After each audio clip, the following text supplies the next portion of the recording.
মুনাফিকারের ওখানে দাঁড়ায় আছে।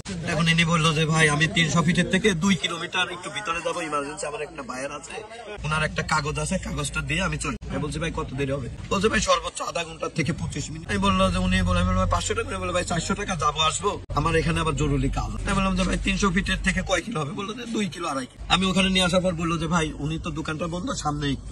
উনি এইভাবে নিয়ে আসছে, নিয়ে আসার পর ওইখানে আমার একটা দোকান আছে, ওই দোকানের ওখানে থাকে। আমি বললাম যে ভাই আমি এত দূরে রাত্রে এখানে আমি আসবো না। বলছে ভাই আমি খুব বিপদে আছি, আমার এই কাগজটা দিতেই হবে, না দিলে আমার চাকরির সমস্যা হবে। উনি ওখানে দোকানে আসার পরে একটা চায়ের দোকান খোলা ছিল, উনি বললো ভাই পাশের এই দোকান ইনি বন্ধ। তো বলছে হ্যাঁ আজকে আসে না। বলতেছে যে ভাই তাহলে আমি একটা বিড়ি খাবো, আমি বিড়ি খাই আমি চলে যাবো। আমি বলতে আপনি বিড়ি খান? আমি বলে যে না আমি বিড়ি টিড়ি সিগারেট টিকেট কোনো কিছু খাই না। আপনি উনি খাওয়ার পরে আমার আবার বাইকে উঠলো, উঠার পরে বলছে ভাই চলে। আসার পরে ভাই দোকানের থেকে হয়তো 1/2 কিলোমিটার পরে একটা 4 চৌরাস্তা পাওয়া যায়। চৌরাস্তা পার হওয়ার পরেই এই রোডের ভিতরে আমার গাড়ি 40-45 স্পিড ছিল। মোটরসাইকেল গুলা একদম চোখে মুখে মাখা দিয়ে আমি তখন আর কন্ট্রোল না করতে পারি, আমি ডান দিকে পড়ে গেছি।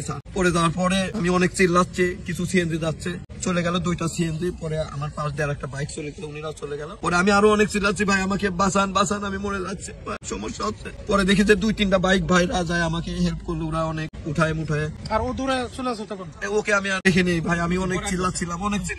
তবে আল্লাহ আমাকে হয়তো শক্তি দিয়েছে, আমি এখন পর্যন্ত সুস্থ। আচ্ছা এই ঘটনা, তাহলে আপনার নাম কি? আমার নাম মোহাম্মদ ইয়াকুব আলী। ইয়াকুব আলী, বাড়ি? বাড়ি হচ্ছে পাবনা। ভাই তুমি যে যেখানে পূর্বাচল ঢুকছো কি দাইছো মোটরসাইকেল দিয়া, এই মোটরসাইকেলটা তুমি কি হিসাবে আনছো? কি জিনিস বুঝি নাই? ইস্কু কি এটা বলো? গাঞ্জা খাও তুমি? হালকা পাতলা খাও তো? আচ্ছা তুমি যে গাঞ্জা খাও, তুমি কই আইছো? এটা হেলিপ্যাড, হেলিপ্যাড গাঞ্জা পেছে? কার কাছ থেকে আইছো? মানে ওইটা কি মানে ওর বাসা কোথায়? মানে হেলিপ্যাড কি মানে গাঞ্জা বিক্রি করে? আচ্ছা এখানে নিয়ে যাইতা। তো তোমার শরীর ভিজে কে ভাই? কে দাওয়া দিছে? কেন গাঞ্জা কিনতে আসছো দেয়া? তো তুমি মানে গাঞ্জা খাওয়াইবা তুমি এটা কথা? হেলিপ্যাডে তো পানি নাই, হেলিপ্যাডে কোনো পানি আছে? আশেপাশে পানি আছে? তো তুমি বীজ লাগে না আমার কথা এইটা। আর তুমি তোমার পকেটটা একটু বের করো তো, তোমার পকেটে কি কি আছে বের করো, বের করো, বের করো। তোমার শরীরের সাথে কি কি আছে বের করো।